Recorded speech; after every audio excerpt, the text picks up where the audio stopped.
પૂજ્ય ગુરુદેવે તો સ્વાનુભૂતિનો ખૂબ જ મહિમા કર્યો છે અને બધાય મુમુક્ષોને સ્વાનુભૂતિ કેવી રીતે થાય એવી ભાવના છે. ગુરુદેવે તો ખૂબ સમજાવ્યું છે, પણ ફરીને જ્યાં સુધી કામ ન થાય ત્યાં સુધી અંદરમાં મૂંઝવણ થયા કરતી હોય એટલે કાંઈક ને કંઈક માર્ગ કેવી રીતે ગોતવો.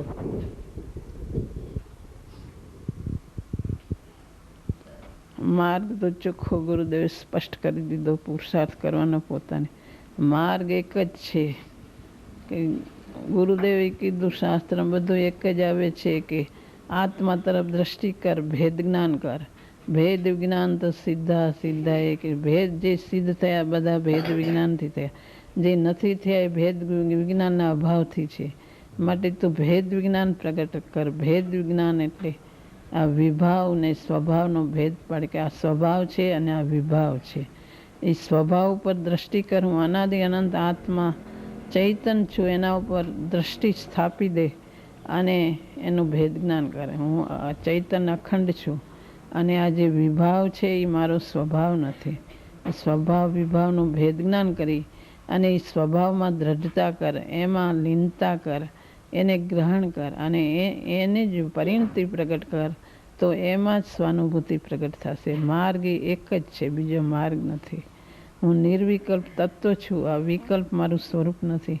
માટે એમાં જ વારંવાર લીનતા, દ્રઢતા બધું એમાં જ કર, તો એના વારંવાર અભ્યાસથી એમાં જ સ્વાનુભૂતિ એમાં જ પ્રગટ થાય. એ જ માર્ગ છે, બીજો કોઈ માર્ગ નથી.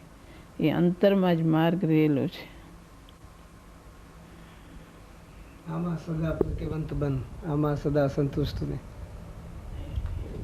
એમાં જ પ્રીતિ કર, એમાં સંતુષ્ટ કર કે થા કે જેટલું આ જ્ઞાન છે તે તેટલું જ સત્યાર્થ કલ્યાણ છે. જેટલું આ જ્ઞાન છે એ સિવાયનું બીજું કાંઈ નથી. એમાં જ તને સુખ ને આનંદ એમાં જ પ્રગટ થશે. જેટલું આ જ્ઞાન એટલું જ સંતોષમાન, એમાં જ તૃપ્ત થા. કે આટલું જ્ઞાનમાં સંતોષ માનો, પણ એ જ્ઞાનમાં જ છે બધું. કે આ બધી આકુળતા અનેક જાતના વિકલ્પમાં સંતોષ ન થા.